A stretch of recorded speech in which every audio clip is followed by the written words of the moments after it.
Hello, नमस्ते, प्रणाम, जय माता दी, हर हर महादेव। मैं आप सभी की बहन बिंदु मौर्य, जिला सोनभद्र से।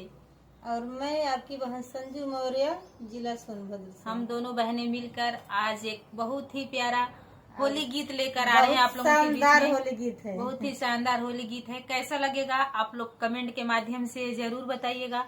और उम्मीद करते हैं कि आप लोग जहाँ भी होंगे स्वस्थ होंगे, मस्त होंगे, और आप सभी के आशीर्वाद से हम लोग भी बिल्कुल ठीक हैं। तो आइए सुनाते हैं प्यारा सा गीत, होली गीत। कैसा लगेगा आप लोग कमेंट के माध्यम से जरूर बताइएगा।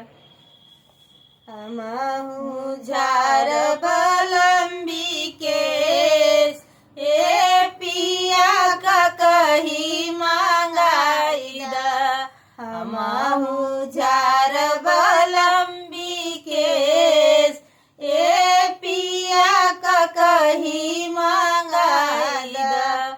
कवन सहरिया के कारी रे का कहिया, कवन सहरिया के कारी रे का कहिया।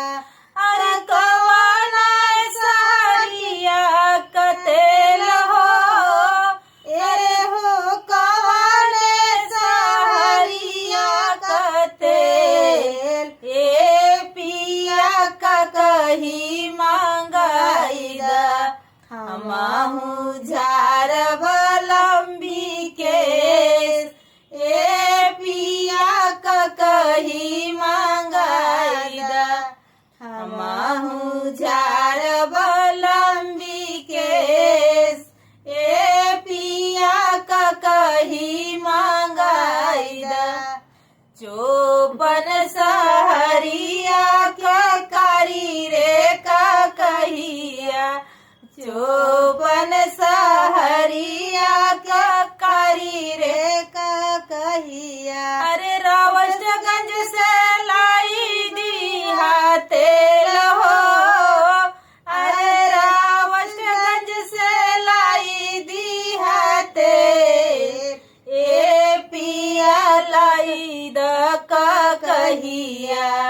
हमहु झार बलम्बी केस, ए पिया लाई द का कहिया।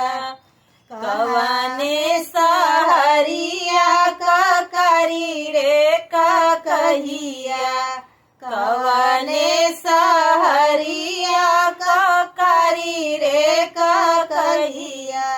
अरे कवने सहरिया कतेल हो, अरे कवने सहरिया कतेल, ये पिया का कही मांगाई दा। हमहु झार बलम्बी केस, ए पिया का कही मांगाई दा। घोरावल सहरिया का कारी रे का कहिया, मधुपुर सहरिया के कारी रे का कहिया।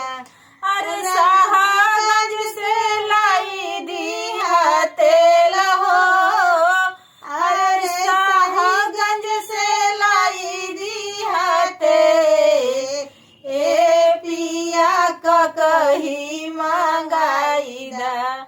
हमहु झार बलम्बी केस, ए पिया का कही मांगाई दा। हमहु झार बलम्बी केस, ए पिया का कही मांगाई दा। ए पिया का कही मांगाई दा, ए पिया का कही मांगाई दा। तो कैसा लगा आप लोग कमेंट के माध्यम से जरूर बताइएगा।